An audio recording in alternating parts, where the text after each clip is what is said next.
I wish to welcome you all to this roundtable on Zimbabwe. It is our strong belief that the conversations we begin here will translate into lasting partnerships of mutual benefit. I have deliberately put on the board there what are our reference points on interaction, which makes you know the mindset of the Zimbabwean government. The first one being, we take ownership over our decisions. That is a very good beginning point, that you'll be interacting with very independent people when they speak what they do. Because we take ownership over the development of our country. On the other point, we say, we talk with a liberated mind. We take education as the center of the country's development. With 98% literacy in the country, which is the highest, among the highest in the world, we believe that we are ready to interact with the world from that platform, and that we are able to advance the interests of our country and the interests of those people that are interested in working with us. It means we have a ready workforce, very literate, very hardworking, very liberated, ready to work. At the same time, we believe that when we are working, we leave no place and no one behind. It is our mindset that we uplift people from poverty. By uplifting people from poverty, we are doing business. At the same time, we are open for business. And a friend to all and an enemy to none. Zimbabwe does not pursue any adversarial relationships. Zimbabwe does not pursue judgmental relationships. Zimbabwe pursues very peaceful interactions, which makes it very attractive for business. But we are very proud people. We protect our country, not through arms, but through dignity. It means we are very good at interacting with anybody who wants to work with us. Distinguished guests, our government made a deliberate decision to promote peaceful and secure international environment for its development. Peace and security and predictability is a hallmark of our interactions. This is guided by our own constitution. On Section 12 of that constitution, which mandates Zimbabwe to pursue peaceful coexistence with other nations. It's not just a will, it's a must. It's codified. And allow me to emphasize that Zimbabwe is a stable, peaceful, and predictable country, and thus a safe investment destination. Our doctrine, as we said, is a friend to all and an enemy to none, which underscore our commitment to constructive engagement with all partners.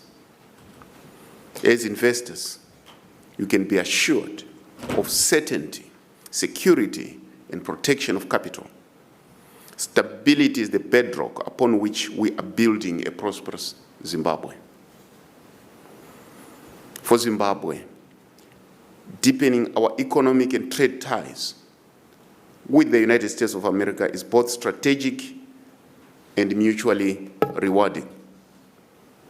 We are open for business, and we take ownership over our country and our decisions, because we believe our country is built by its own people, together with partners that are willing to work with us within our framework. So this sets the stage for practical, mutually beneficial cooperation. We are open for business. And through this, we communicate that Zimbabwe is ready to transact with anyone willing to do so in a dignified manner across the globe. This is evidenced through the deliberate move by the government to create a conducive business environment, which, among other things, is being manifested through the creation of one-stop investment services under the Investment Development Agency, Zimbabwe Investment and Development Agency, ZIDA. And through this process, we have witnessed a consistent over 5% growth in the past 3 years in our GDP, and 300% growth in our GDP over the past 7 years. Zimbabwe is a country which, by coincidence of geography, is full of critical minerals or any other mineral that you can think of. We don't know what we don't have. In actual fact, when you ask Zimbabwe, you don't say, what do you have? Because we might not finish the list. Say what we don't have, then we say, we don't know what we don't have. Because we seem to have everything. We are sitting on a craton, on a very stable surface of the earth, which, if there are things that dropped there 3 billion years ago, they are still there because of its stability. So we happen, by coincidence of geography, to be on a very mineralized geography. Our policy is that we want to facilitate local production, manufacturing in Zimbabwe, and promote trade. Trade is a key driver of economic growth and development. And when you look at Zimbabwe, it is important that we look at Zimbabwe in the context of SADC, which has got 400 million people, which is that market. And also within the context of the Africa Continental Free Trade Area, which has got 1.3 billion people. And then you look at Zimbabwe as a staging post for manufacturing and logistics. So when you look at Zimbabwe's population of 16.6 million by now, you might think that is a very small market. But you are looking at 16.6 million literate people ready to work, sitting on a honeypot of minerals and capabilities, ready to move the world. Zimbabwe, by its traditions, is home to a lot of historical sites and natural landscapes, a home to Victoria Falls, which is the largest waterfall in the world, one of the 7 wonders of the world. We did not create it, but we happen to be there and ready to receive visitors there. Zimbabwe has a rich tradition of peace and stability. We offer great investment opportunities in all sectors of the economy. Talk about energy. We have the Minister of Energy here. Talk about mining and mineral value addition. Talk about critical minerals. Talk about lithium. We are rich in lithium. We have the largest platinum reserve in the world, #1, and then followed by the Russian Federation, and then followed by South Africa. At the top is Zimbabwe. When it comes to chrome, gold, this is the only country where you can literally look for gold with your hands and you find it, because we happen to be on a very old continental surface, which we call a shield in geological terms. So it means you can take a pick and a hoe and you can get some gold for yourself. In line with our national vision to transition from extractive to transformative economic models, we encourage investment that move beyond raw material exports to value addition. We welcome partners to invest in local beneficiation, downstream industries, and the establishment of robust, transparent value chains that support long-term industrialization. We're a country with 92% sunshine. It basically means within, when we analyze the cloudiness of the atmosphere, 92% of the days we have the sun. It means in terms of renewable energy, solar energy, it's there. We did not create it, but it happens to be there. And you're welcome to work with us in that energy area. Similarly, in agriculture, we take it as the anchor and backbone of our economy. Zimbabwe offers vast arable land and favorable climatic conditions. Nothing refuses to grow in Zimbabwe. Everything grows. At the moment, we are the world's producer of the best blueberries ever. There's a high potential for investments in agriculture and agro-processing, particularly in irrigation, mechanization, food processing, and contract farming. Starting from about 4-5 years ago, Zimbabwe used to import 9 months of wheat because we used to produce 3 months of wheat for ourselves. But because of good climate and investment in irrigation, Zimbabwe produces 13 months supply of wheat for itself. I'm talking about potential to do more, which means we easily are a breadbasket if investment is increased in that area. We are now at a point whereby the World Food Programme is going to make Zimbabwe a procurement hub for Africa because of the strides that we have made in the field of agriculture. We had a very good meeting with Ms. McCain, who happens to be a US citizen, the leader of the WFP, talking about the same. So it means this is a very good area for investment. Other sectors with huge opportunities, as I said, include energy generation in a mix from thermal to renewables. Under infrastructure development, we are expanding road, rail, airport, and energy infrastructure and welcome mutually beneficial partnerships. In our digital economy, we seek to partner with firms in building smart cities, ICT hubs, and technoparks across the country. As we said, Zimbabwe takes its human capital infrastructure very seriously. That's why we invested from about 10% literacy as we gained independence 45 years ago to 98% literacy today, on the move and ready to partner with all people that want to work with us in a progressive and peaceful manner.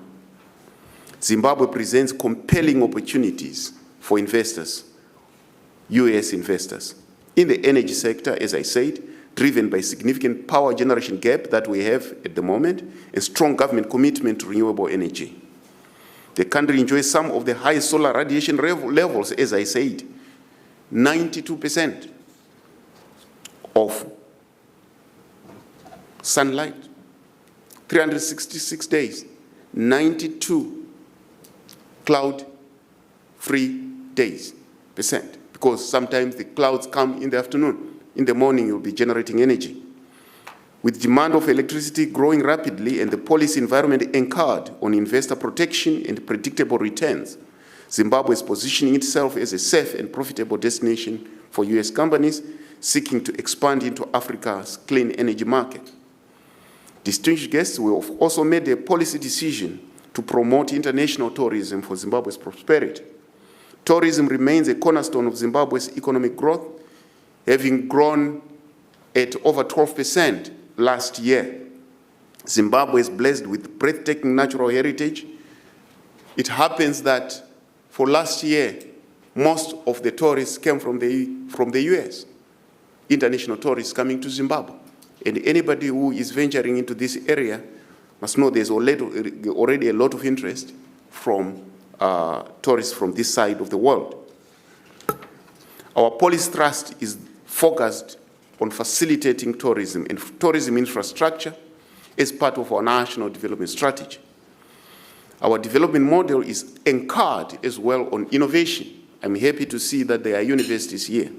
Zimbabwe made a very deliberate decision to transform its education system to an education system that embraces heritage, innovation, and industrialization based on that heritage, on science, technology, and innovation. It means you have a ready workforce with a lot of capabilities. We seek strategic partnerships in education, science, technology, innovation, and culture, including the building of smart cities, as I said before, and high-tech facilities and industrial parks. And we welcome collaboration between Zimbabwean universities and youth as institutions to advance technology, exchange, transfer, research, and skills development. This cooperation will ensure that Zimbabwe's young, talented population is equipped to achieve a knowledge-driven economy for the benefit of Zimbabwe and its partners. And ladies and gentlemen, you are welcome to come and explore the abundant opportunities in the Zimbabwean economy, as I have stated above. We are pleased that strong interest is already being shown in some of these sectors by the companies represented here today. On the repatriation of investment proceeds, the liberalization of foreign exchange regulations have made it possible for foreign investors to remit freely 100% of their investment income, such as dividends and profits realized from their investments to various destinations.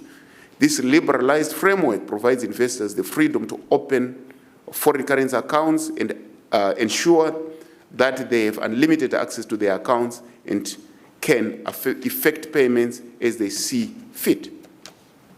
Zimbabwe's investment laws enshrine the principles of non-discrimination of investors.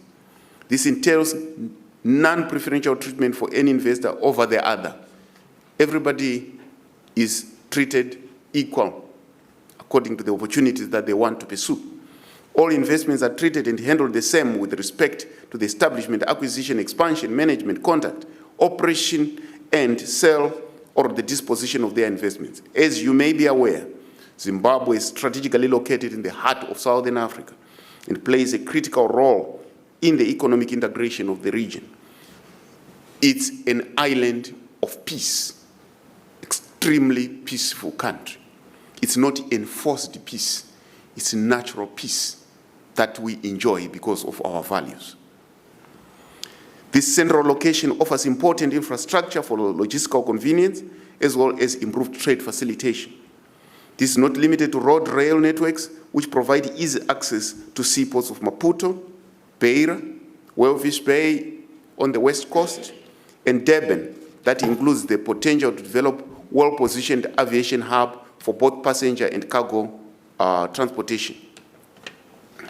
Once you invest in Zimbabwe, you gain preferential access to a much larger market, as I said before. We're a member of the Southern African Development Community, a market of 370 million people, the common market for East and Southern Africa, a market of 580 million people, and the African Continental Free Trade Area, a market of 1.3 billion people, all of which guarantee preferential access to the region, market access. Additionally, Zimbabwe also has preferential market access agreements with other regions such as the European Union. I want again to emphasize that Zimbabwe is a country born out of a liberation struggle, so we know the importance of peace. We know the importance of coexistence. We value our freedom, and we value the freedom of others, and we value stability. The fundamental issue is that once you establish your business in Zimbabwe, you have opportunities for market access beyond the borders of the country. Therefore, the time for you to consider investing in Zimbabwe has never been greater than now. The message is clear. The time to invest in Zimbabwe is now. Our doors are open. The opportunities are vast. The policies are favorable. And the government stands ready to facilitate your success. We therefore invite you not just to listen to our words today, but to come to Zimbabwe, to experience Zimbabwe, to see, to engage, to partner with us in shaping a future of a shared prosperity for humanity, starting from Africa, starting specifically from Zimbabwe, as a beacon of hope, confidence, and the hope for a good future for humanity. I thank you.